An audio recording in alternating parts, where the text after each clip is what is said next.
Many Florida families know what it's like to have a tough time handling their mortgages. Now those who have not been paying could be getting help from the bank where they got their loan. The banks may have the so-called magic wand and lower the amount they owe. And those who have been keeping up with their payments, well, they may be left out, left to continue fending for themselves. Joining us tonight to debate whether or not that's how it should be, Orlando foreclosure attorney Phil Stiles and UCF economist Sean Snaith. Thanks for joining us, gentlemen. It's a pleasure to be here, Tracy. My pleasure. Well, it's a pleasure to have you both. Let's get right down to it. So U.S. banks actually resisting efforts by state attorneys general to force them to cut the amounts owed by some facing foreclosure. So we'll begin with you, Phil. Is this resistance understandable? Yes, they're going to be very resistant to anything that drops the loan value. Right. They're all about profitability within the banks.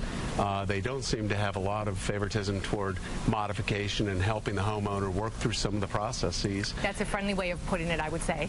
And part of these issues they have caused and brought on themselves, but have not accepted any responsibility for many of the problems that the homeowner is facing today. All right, Phil, so you're saying it is understandable, but I believe if we read between the lines there, not acceptable. Sean, what do you think?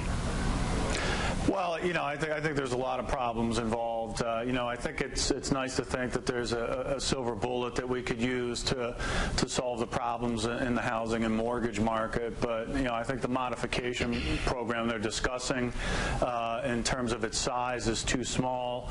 In terms of the moral hazard it would impart in the mortgage market, I think it actually could delay recovery in the housing market as opposed to hastening it. Well, let's talk a little bit about that moral hazard, if we will, okay? Those against the plan, just for our viewers, to reduce the principal for those who can't pay, say giving them help is baloney because it's a way of rewarding them. I think that's what you're alluding to, Sean. While those who pay get no help, and Phil, you're saying that's a little bit ridiculous. But I'll tell you what, a lot of people for this plan say, look, if something isn't done, we're just going to keep spiraling down. The market's going to keep going down. The job market's going to keep going down, and we're all going to suffer. So how would you respond to that, Sean? Well, I mean, again, if we look at the amount of home equity we've lost over the course of the recession and the housing crisis, we're talking trillions of dollars. So a couple of tens of billions isn't going to solve anything in that regard, and it may actually lead people to strategically default to try to take advantage. I mean, if I'm underwater in my home, why should I work hard to pay my mortgage when my neighbor here hasn't been paying and he's going to get principal forgiveness? Well, you bring up a point. It's certainly not going to solve the problem, but it does seem to be a start. As far as the morality of it all goes, you really can't legislate morality, can you, Phil? No, you know, I think the morality issue is one that you need to set aside and look at this from a pragmatic and business standpoint.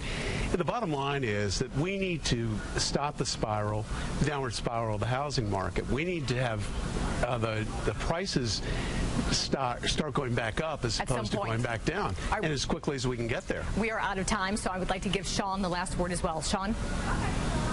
Well, again, when I look at the size of the program being discussed, this is like putting a Band-Aid on an amputated limb. It's not going to stop the flow. All right, so you say. And, of course, Phil, we heard what you said, so we'll just all have to wait and see together. Thank you, gentlemen. And by the